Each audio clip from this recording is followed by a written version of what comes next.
Welcome back to the podcast, guys. Today we're joined by a special guest called Helen Fu Thomas, a founder and CEO of a company called MascotGO. Helen, welcome to the podcast. Thank you for having me. So, you've built lots of companies from hardware, mobile, AI, LeapFrog to touchjet, and now you're building MascotGO for the past year. Can you tell me what made you start this project? Well, it's truly a long story. As you said, I started my career at the LeapFrog after I got my MBA from UC Berkeley Haas Business School. So I joined the company when the company already went public.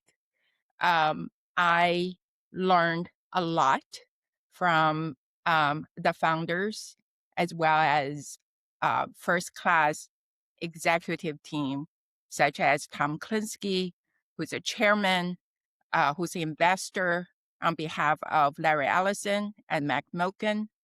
It was really fortunate for me to spearhead strategic markets like Japan, South Korea, and we opened up China, established a wholly owned company that was huge project that brought me in front of the board of directors, putting together the strategy, the team, build it from ground zero.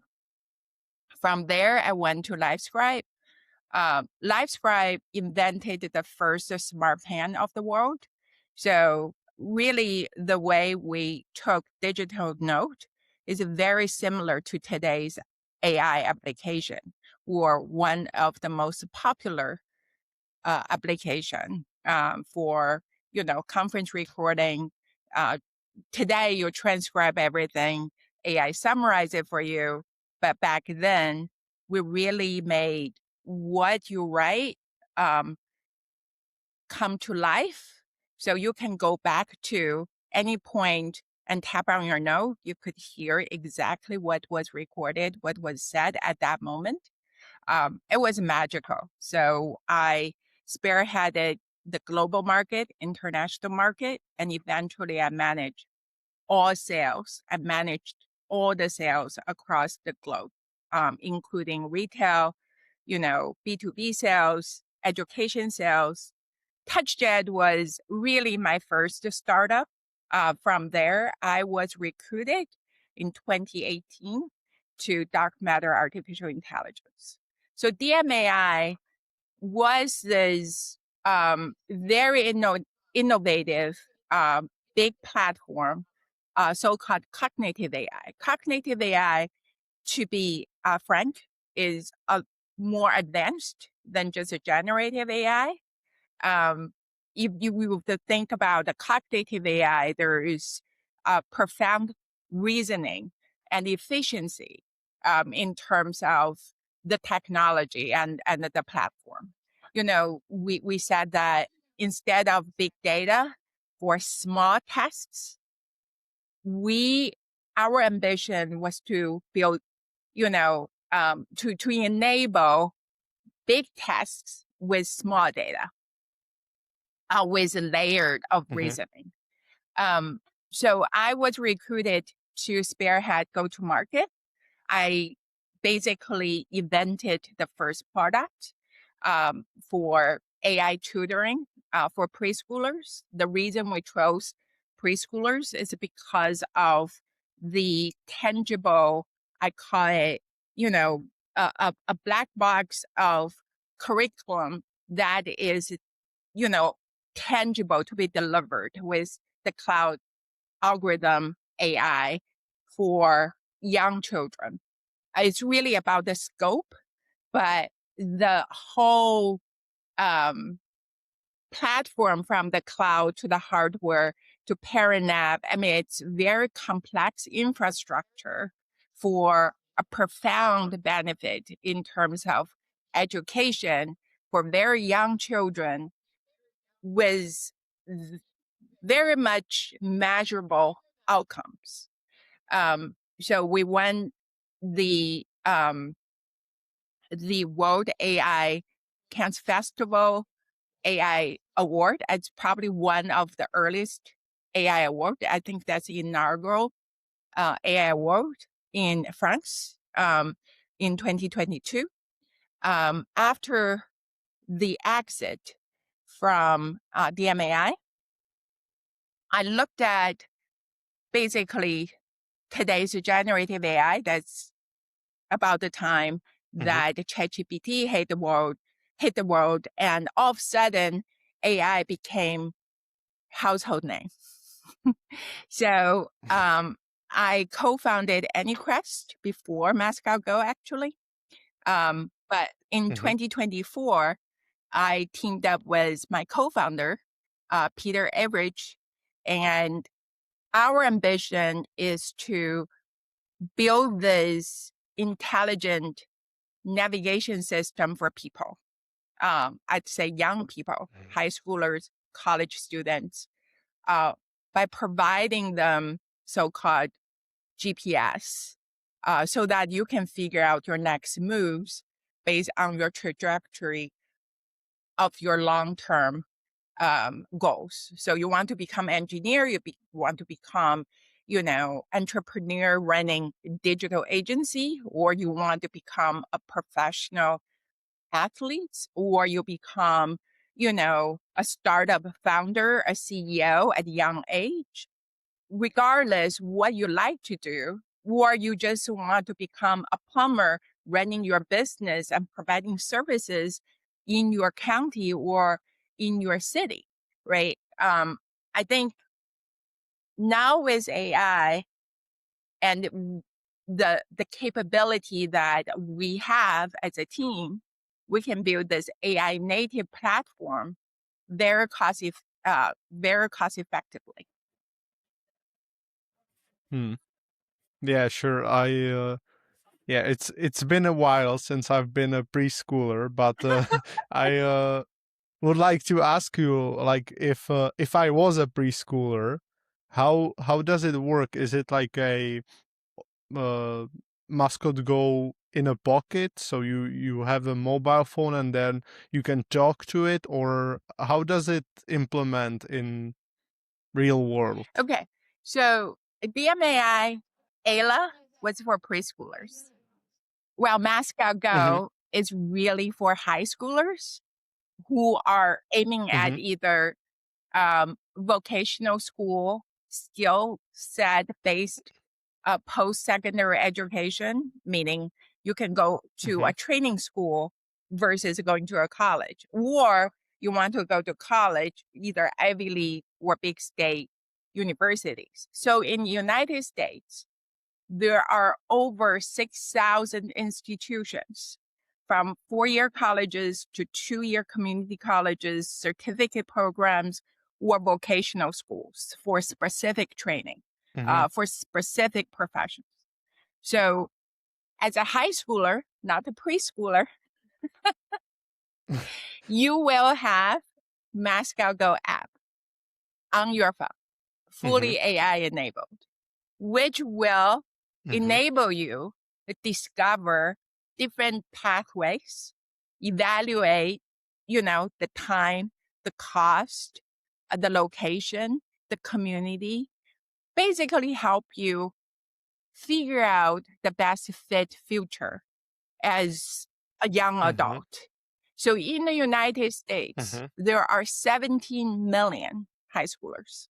So every year, 3 to 4 million students would graduate. So once you get the high school diploma, you are eligible, I'd say, to become a full-time worker. You can enter the labor market or job market, or you want to continue so-called the post-secondary education. So what Mascot and that's where is like a map, but it's for your education options as well career options. But it doesn't just tell you what the programs are, what requirements are, what costs could be. It also functions as your companion. It's like you're driving your car, you are going across the country. It will give you directions along the way. So that's what MascotGO Mhm. is about. We call it a GPS. Okay, so so it's a navigation from my understanding. Intelligent Okay, navigation and for human. AI powered. AI native. Yes. Okay. hmm Uh, I've seen that you've been also featured talking about kind of the extreme work-life balance of being a woman in STEM.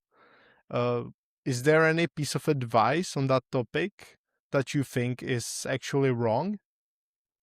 Um, I really think our generation had the benefit of so-called break the glass ceilings. My daughter is now at the Columbia University Barnard College. So she's in Mhm. a liberal art all women college on the big campus or next to the big campus of Columbia University, right? So I think for young adults, the opportunities are actually endless.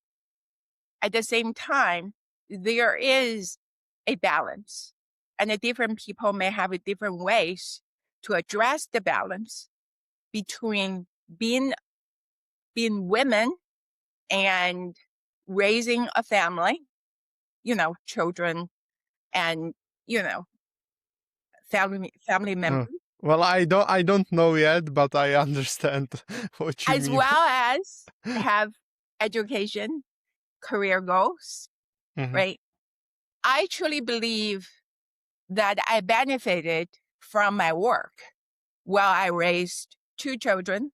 My son is 24. My daughter is going to turn 22 in August. And they both have very good work ethic because I think I modeled the hard work as well as independence, learn, adapt while you perform your tasks, be accountable, take responsibilities. I think the key is to take responsibilities while you are on this lifelong learning journey. Everything we do, we're learning. Mhm. We're learning from people. While I'm having conversation with you, I'm also learning from you, your way of thinking. And while you're establishing this digital platform, speaking with, different executives, lots of them are in the United States while you're in, Europe. Um, so, I do think the so-called balance has become very personalized.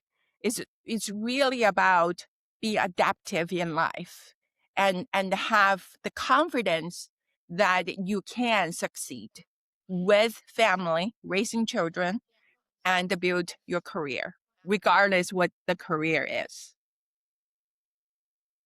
Mm.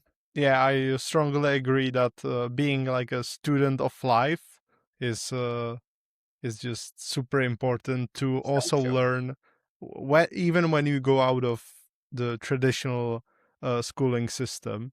I know your son launched a startup. Yeah. Is that right? And then he was accepted to Neo. Yes. Uh, how has actually being mother shaped the way you think about uh, mentorship and building things that last?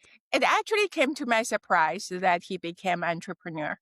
I didn't intentionally shape him in any way. We spent lots of time together traveling for baseball tournaments. At a very young age, he was ranked pretty high, the top 100 in the country for his age group for baseball. So as a result, he's invited to join travel ball teams, and he played USA Baseball.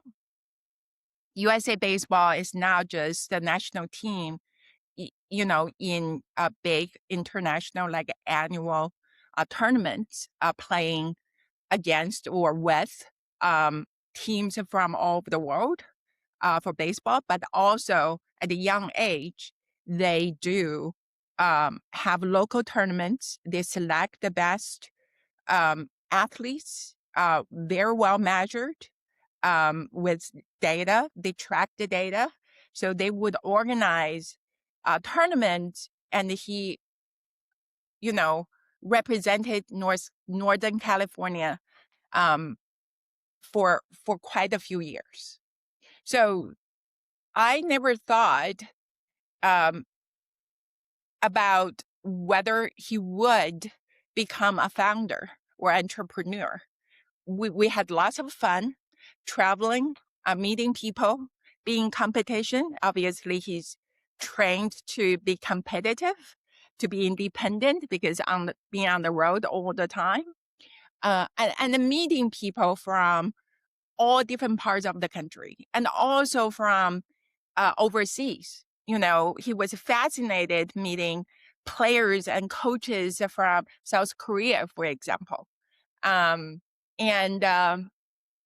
He was recruited as, a top recruit to Johns Hopkins University. It's a Division III school for baseball, but it's profound, competitive, outstanding program, because Coach Bat built that program for baseball at Johns Hopkins. It's very well run with excellent coaching staff, excellent community service. So they're not just competing in baseball; they're building a team of young men who learn to take responsibilities beyond just the baseball field.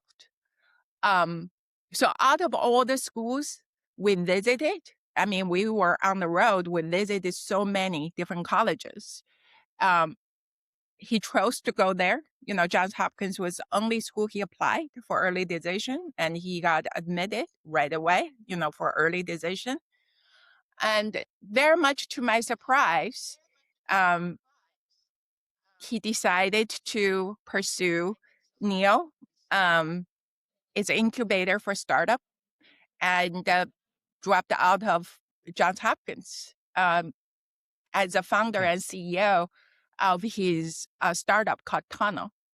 And since then, he joined another company who's also in the NEO portfolio, other founders. So he's currently a software engineer at Remark in Boston, which is AI-driven e-commerce, platform.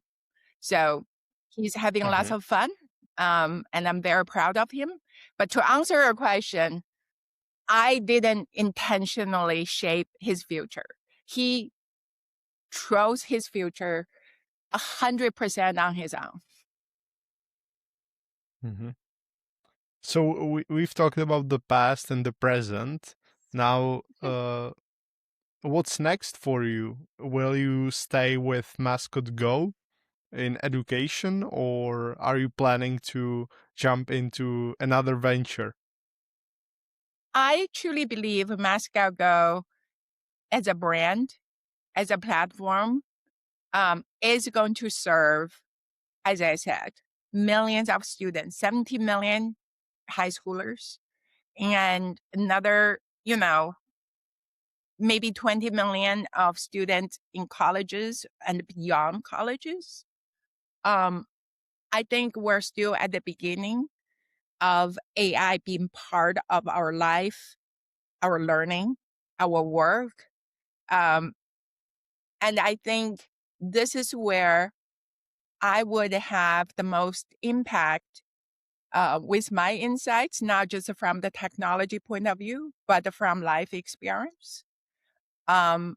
We see that MascotGO is not just academic pursuit or just professional, meaning job training or skills. I really see MascotGO as we described it as 3 pillars, which are career outcomes, academic rigor, and the campus life. I think campus life with not just, athletics, which I'm very familiar with because of my son's experience, but also all kinds of components, including art, the gyms, activities on the campus. We're really shaping people's life and way of thinking. And as you said, student for life, right? It's Mhm. such important part of everybody's life to become independent adult, to contribute to the society while you're learning and choosing the time, spending the time and investing in your education and investing in yourself to become this, full grown person, either as my son, becoming a founder, entrepreneur, and being tech, or, being anything else, as an artist, as a dancer, as a plumber, serving the society. AI is going to perform and contribute so much to so-called productivity. We really have the opportunity to spend more time on ourselves with each other as humans, because, the machine, the robot, the AI cloud could do lots of work while we're having a meaningful conversation and learning from each other. So I think Mhm. MascotGO is going to be my venture for a while, to answer your question. Mhm. And being a CEO, multiple times, is there any hard lesson that you have to learn more than once? That's a very, very good question. I think the hard lesson I had to learn more than once is to be patient with the process. I think it takes a big team. When I say team, it's not necessarily just the employees, the internal team, but also the whole ecosystem. It takes team and it takes communication, but also it takes that time for everybody sort of get on the same page, because a CEO's job is really to have that vision. I mean, frankly, if you're just so skilled and so good at certain job, you can have very good life just performing those tasks and living a very happy life. A CEO's job is very stressful and is somewhat lonely. You're quite isolated from time to time because you really have to figure out things down the road. But most importantly, to put together what it takes and spend the time and build that. I always told people as a CEO, I'm really building the railroad. The railroad in Wild Wild West, meaning you have a vision, you know where you want to go, but you have to take the day-to-day, step-by-step, lots of patience with people and resources, technology, and other, things that whatever it takes to get there. So I think as a CEO, with different ventures, either public companies, subsidiaries, or startup from ground up, or CEO at DMAI. Literally, I was recruited as the go-to-market leader. Well, they already have the founders, they already have the engineering team. I think every time I have to remind myself of being patient with the process and being patient with others, because not everybody can see what I see.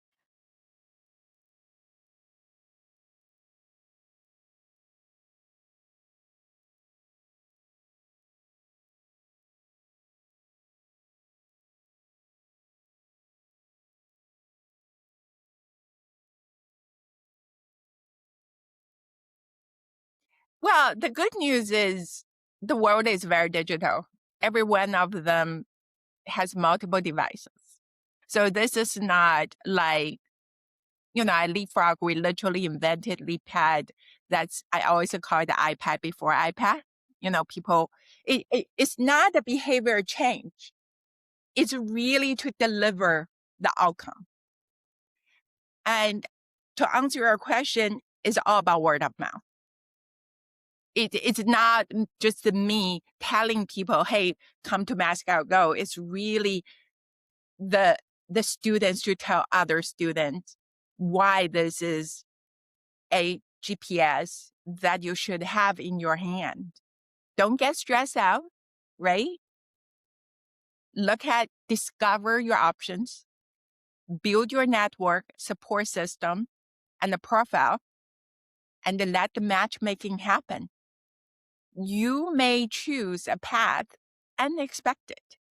I would say my son chose a path unexpected. I was in shock when he made the decision to leave Johns Hopkins and to become the founder and CEO of Kano back in 2023. How did he do that? He was in the community. He's an active part of entrepreneur club. He hung out with his teammate, who's actually his co-founder. So I want MascotGO to be the platform to enable people to pursue whatever their dreams are. But most importantly, you're not just dreaming like by yourself. You are building it with the people. You know where you are, you know where you want to go, and you have the options in your hand. That's why we call it a GPS, a navigation system for humans.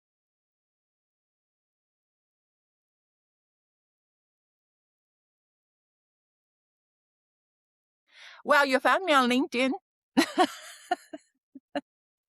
So also my website is, helenfuthomas.com, and mascotgo.com is our, it's my company. But, you can call me, you can find me on LinkedIn. Helen Fu Thomas is my username. And if you Google me, you actually could find a ton of stuff.